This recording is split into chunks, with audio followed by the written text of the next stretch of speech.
حضرت اکرمہ رضی اللہ تعالیٰ عنہ فرماتے ہیں کہ پرانے زمانوں میں ایک بادشاہ ہوا کرتا تھا جو بڑا ظالم اور جابر تھا، رعایا پر بہت ظلم کرتا تھا۔ اس نے اپنی مملکت میں یہ اعلان کروا رکھا تھا کہ کوئی بھی شخص کوئی چیز صدقہ نہ کرے، اگر کسی نے کوئی چیز صدقہ کی تو میں اس کے ہاتھ کاٹ دوں گا۔ ایک دن ایک فقیر کو بڑی سخت بھوک لگی۔ بھوک سے پریشان ہو کر وہ ایک عورت کے دروازے پر گیا اور اسے کہا کہ مجھے بڑی سخت بھوک لگی ہے، کچھ کھانے کو دے دو۔ اس عورت نے کہا میں تمہیں کھانے کو کچھ نہیں دے سکتی، تمہیں معلوم نہیں کہ بادشاہ نے کتنا سخت اعلان کروا رکھا ہے اور وہ بڑا ظالم ہے۔ فقیر نے کہا مجھے معلوم ہے مگر میں کیا کروں، آج مجھے بھوک نے بہت ستایا ہوا ہے۔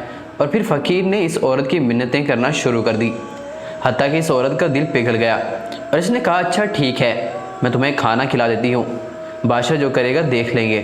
یہ کہہ کر اس نے اس فقیر کو 2 روٹیاں لا کر دے دی۔ فقیر نے خوشی خوشی وہ روٹیاں لی اور دعائیں دیتا ہوا وہاں سے چلا گیا۔ جب بادشاہ کو یہ پتہ چلا کہ فلاں عورت نے 2 روٹیاں صدقہ کی ہے تو وہ سخت ناراض ہوا اور پھر اس نے اس عورت کے ہاتھ کٹوا دیے اور اسے شہر سے بھی نکال دیا۔ اس عورت کا ایک شیرخوار بچہ بھی تھا جسے اس نے اپنے کندھوں پر سوار کر لیا اور لے کر شہر سے باہر چلی گئی۔ راستے میں اسے بہت سخت پیاس لگی، پیاس ہی دریا تھا۔ اس نے سوچا پانی پی لینا چاہیے، یہ سوچ کر وہ دریا کے پاس گئی اور جھک کر اس میں سے پانی پینے لگی۔ جو ہی وہ عورت پانی کی طرف جھکی، اس کے کندھوں پر سوار اس کا شیرخوار بچہ پانی میں گر گیا اور دریا نے اسے بھی اپنے ساتھ بہانا شروع کر دیا۔ یہ دیکھ کر عورت نے پریشان کے عالم میں چیخنا اور چلانا شروع کر دیا۔ اتنے میں اچانک 2 خوشپوش عمدہ لباس والے آدمی وہاں آئے اور اس عورت سے پوچھا کہ وہ کیوں رو رہی ہے۔ اس نے بتایا کہ میرا شیرخوار بچہ دریا میں گر گیا ہے اور میرے ہاتھ بھی نہیں ہیں جن کی مدد سے میں اسے نکال سکوں۔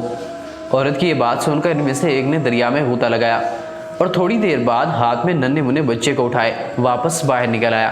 عورت اپنے لختے جگر کو صحیح سلامت دے کر خوش ہو گئی۔ اب دوسرے شخص کی باری تھی۔ اس نے اپنے منہ میں کچھ پڑھ کر اس کے جسم پر دم کیا جس سے اس کے دونوں ہاتھ درست ہو گئے۔ یہ دیکھ کر وہ عورت اور زیادہ خوش ہو گئی اور ان سے پوچھنے لگی کہ اللہ کے نیک بندو تم کون ہو؟ انہوں نے کہا کہ تو نے ہمیں نہیں پہچانا۔ اس نے کہا نہیں۔ انہوں نے کہا ہم تمہاری وہ روٹیاں ہیں جو تو نے اللہ کی راہ میں صدقہ کی تھی، جن کی وجہ سے تو مصیبت میں مبتلا ہوئی اور آج انہیں کی وجہ سے تجھے مصیبت سے نجات بھی مل گئی۔ جب اس بات کا علم بادشاہ کو ہوا تو اس نے کہا کہ بے شک اللہ تعالیٰ نے ان روٹیوں کو فرشتہ بنا دیا اور فرشتہ بنا کر اس کی مدد کے لیے بھیج دیا۔ پھر اس بادشاہ نے اپنے شہر میں اعلان کروا دیا کہ آج کے بعد سب کو اجازت ہے جو کوئی بھی فقراء کو صدقہ و خیرات کرنا چاہے کر لے، لوگ صدقہ و خیرات کیا کریں۔ حضور صلی اللہ علیہ وسلم نے فرمایا کہ صدقہ بلاؤں کو ٹال دیتا ہے، اور یہ بھی فرمایا کہ بخیل اللہ کا دشمن ہے اور سخی اللہ کا دوست۔